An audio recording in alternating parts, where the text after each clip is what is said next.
Welcome back. Today I want to talk about one of my favorite principles. I learned this while I was studying Aikido with Dick Kowalski and Stuart Lyle. It's this principle of coming from behind. He would say it over and over again. Look, you're not going to catch the nose of the hummingbird. You can only try and catch the tail of the hummingbird. Now maybe you'll catch the nose of the hummingbird, but what's your success rate? Is it 5, 10, 15% success rate? That's abysmal. No. You can catch the tail of the hummingbird all day, every day. So your success rate is going to go up. 95, 99% of the time you're going to catch the tail of that hummingbird. So I want to show you this principle in action, and I want to explain how it is working in meditation. Why this is a gigantic core meditation principle which most everybody is missing. And that's a really big problem because it means you don't actually understand how meditation works. There are people out there teaching meditation. They don't understand this core principle, and you have to really understand what were the yogis all about. What are they trying to tell you today? And what they have handed down. What are they really trying to say to you? So let's get into it.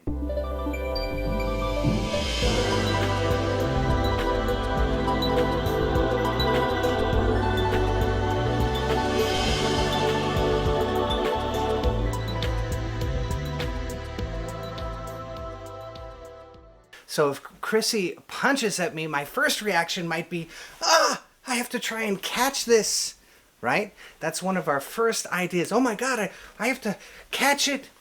And my first sensei, Dick Kowalski, he said, that's like trying to catch the nose of the hummingbird. He said, good luck, you're never going to catch it. You're always going to miss. It's too much to try and catch that needle of the nose of the hummingbird. He said, instead, catch the tail. So I'm going to look for this point right here, the back of his arm. I'm going to catch the tail of the hummingbird. So he strikes at me. Come on, a real strike right here. Okay. Right here. That's it. Come on. He strikes at me. I can catch the back side of the hummingbird all day. I can catch its tail. And that's my first principle. I'm going to catch the tail of the hummingbird. I'm going to come from behind. I'm not coming at the front. I'm coming from behind. And now I will use another principle. I'll take him off balance. Now his weight is not where he wants it to be. That's the principle of coming from behind. He strikes. Oh, come on. A real strike right here. Right here, that's it. And I come from behind, and I catch it every single time. Very good. Thank you, sir. So there you go. That is the principle of coming from behind. And how does this work in meditation?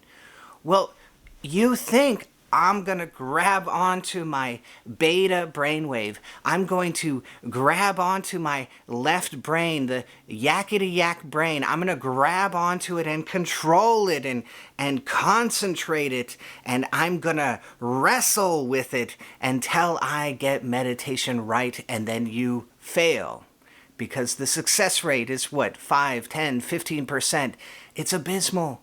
And so you fail and you fail and you fail and you fail. And then you walk away. Very, very discouraged. And I don't want that for you. I want you to have success in the first 5 minutes. Forrest, that's crazy. Yeah, it's crazy. It really is. That is HRV resonance. How does it work? We do not attack the conscious mind, the beta brainwave, the left brain, the yakety-yak mind.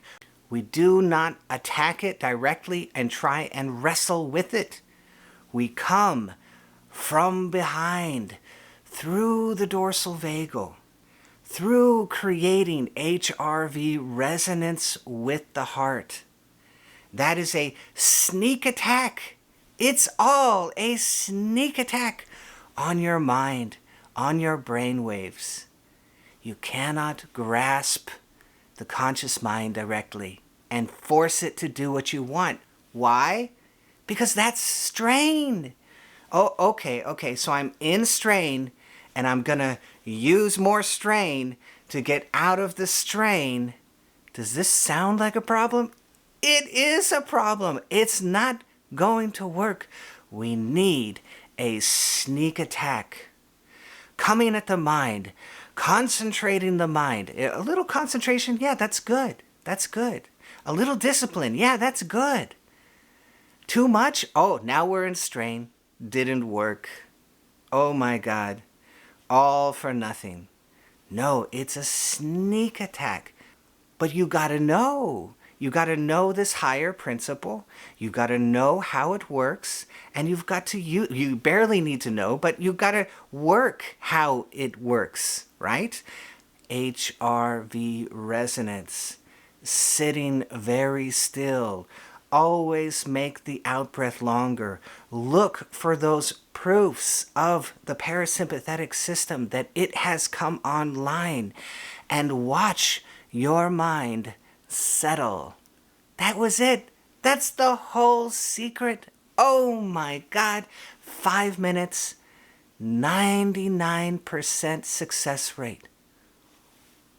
That should be a revolution. It is. It's the HRV resonance revolution, and you are in it. You are at the cutting edge of this glorious revolution in understanding how meditation is supposed to work.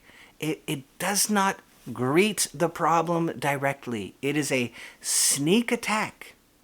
And let me prove it to you, okay? So there are systems of Buddhism and there are systems of meditation where they say we are not going to do yoga. We are going to attempt to go directly into an absorption. And maybe it works, maybe it doesn't. Maybe you have a 10, a 15% success rate. But that's not what yoga is doing. Yoga says, I'm going to prepare the body. I'm going to prepare the mind. I'm going to follow what all the ancient yogis set down, which then Patanjali rewrote and put into a treatise, a spiritual classic, right? The Yoga Sutras. What does he say? Asana. Begin with the body. Begin with learning how to sit very still. Pranayama. I need to use the breath in order to create HRV resonance. HRV resonance is a beautiful, perfect, clinical form of pranayama. I'm going to use that to create this coherence which begins this low idle state. The low idle state is the sneak attack. I'm using that to get into my dorsal vagal complex and the freeze response. I'm sitting very still, and the freeze and the low idle state comes over the body, and it quiets the mind dramatically. And that was the beautiful thing I realized. It didn't matter where I was at. It didn't matter how perfect I was. It only mattered I came and I used the technique, and the technique was more powerful than my mind. That is the sneak attack. You want something that works every single time. And that is HRV resonance. That is the dorsal vagal. That pratyahara. I am withdrawing my attention from the outward world. How do I do that? That's an amazing thing. How do I accomplish that? Sitting very still, getting into the low idle state, encountering the freeze response that pulls you in towards the dorsal vagal. It pulls you in, and the world outside diminishes. The very sensation of your body diminishes. And all of that was a sneak attack. All of it is coming from behind. It's not greeting the problem directly. It's coming from behind, and it works every single time. And last, Om Japa in the chakras. I'm going to Om through all of the 6 chakras, from the coccyx to the medulla. I'm going to Om through those and clear them out, coming from behind to create a massive change in my consciousness and psychology by cleaning out the projections of the brain so that I can roll back towards the brain. I did not try to force myself into a certain kind of consciousness. Rather, I clean out the junk. I get the junk out of the way, and I come up into the brain in a sneak attack. This one principle describes so much of what makes yoga work. The thinking of the yogis, it was not, oh, well, let's just jump into an absorption immediately.